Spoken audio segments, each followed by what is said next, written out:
اور ابن مردویہ سے مروی ہے کہ وہ بکری کی مینگنی کے برابر تھے۔ ظاہر ہے کہ سارے ہی جو سنگریزے تھے وہ ایک جیسے نہیں تھے، ان میں کچھ نہ کچھ فرق ضرور ہوگا۔ اب بات کرتے ہیں بحجارۃ من سجیل کی۔ بحجارۃ من سجیل یعنی سجیل کی قسم کے پتھر۔ ابن عباس رضی اللہ تعالیٰ عنہ سے مروی ہے کہ یہ لفظ دراصل فارسی کے الفاظ سنگ اور گل کا معرب ہے، اور اس سے مراد وہ پتھر ہے جو مٹی کے گارے سے بنا ہوا ہو اور پک کر سخت ہو گیا ہو۔ اسی طرح سے مولانا حمید الدین فراہمی مرحوم نے، جنہوں نے عہد حاضر میں قرآن مجید کے موثر مطالب کے تحقیق پر بڑا ہی قیمتی کام کیا ہے، اس آیت میں ترمیہم کا فاعل اہل مکہ اور دوسرے اہل عرب کو قرار دیتے ہیں جو علم ترا کے مخاطب ہیں، اور پرندوں کے متعلق فرماتے ہیں کہ وہ سنگریزے نہیں پھینک رہے تھے بلکہ اس لیے آئے تھے کہ اصحاب الفیل کی لاشوں کو کھائیں۔ اس تعویل کے لیے جو دلائل انہوں نے یہ دیے، ان کا خلاصہ یہ تھا کہ عبد المطلب کا ابرہہ کے پاس جا کر کعبہ کے بجائے اپنے اونٹوں کا مطالبہ کرنا کسی طرح باور کرنے کے قابل نہیں ہے، اور یہ بات بھی سمجھ میں آنے والی نہیں ہے کہ قریش کے لوگوں اور دوسرے عربوں نے جو حج کے لیے آئے ہوئے تھے حملہ آور فوج کا مقابلہ نہ کیا ہو اور کعبے کو اس کے رحم و کرم پر چھوڑ کر وہ پہاڑوں میں جا چکے ہوں۔ اس لیے یہ واقعہ دراصل یہ ہے کہ عربوں نے ابرہہ کے لشکر کو پتھر مارے اور اللہ تعالیٰ نے پتھراؤ کرنے والے طوفانی ہوا بیچ کر اس لشکر کا بھرکس نکال دیا، پھر پرندے ان لوگوں کی لاشیں کھانے کے لیے بیچے گئے۔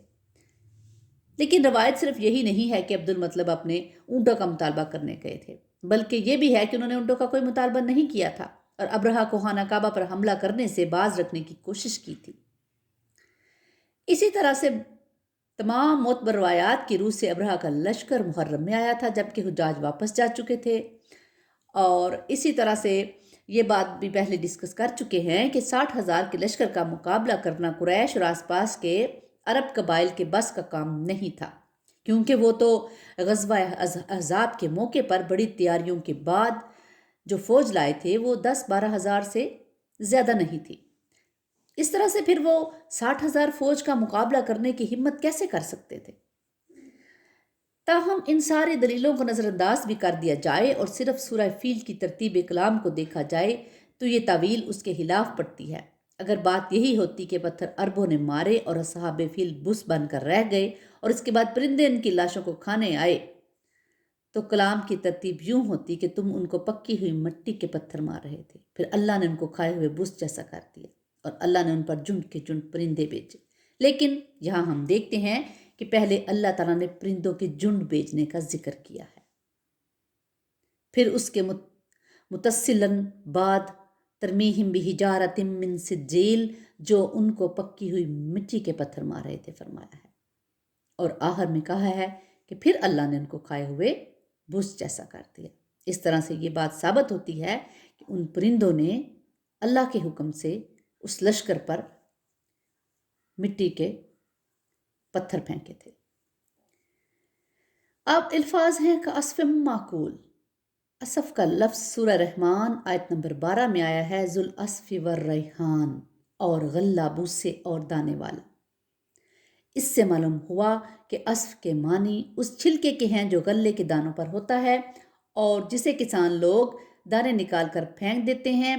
پھر جانور اس سے کھاتے بھی ہیں، کچھ ان کے چبانے کے دوران گرتا بھی جاتا ہے اور کچھ ان کے پاؤں تلے روندا بھی جاتا ہے، جسے بس کہتے ہیں۔ اس طرح سے یہ تھا کچھ سورۃ فیل کے معنی اور مفہوم۔ اللہ تعالیٰ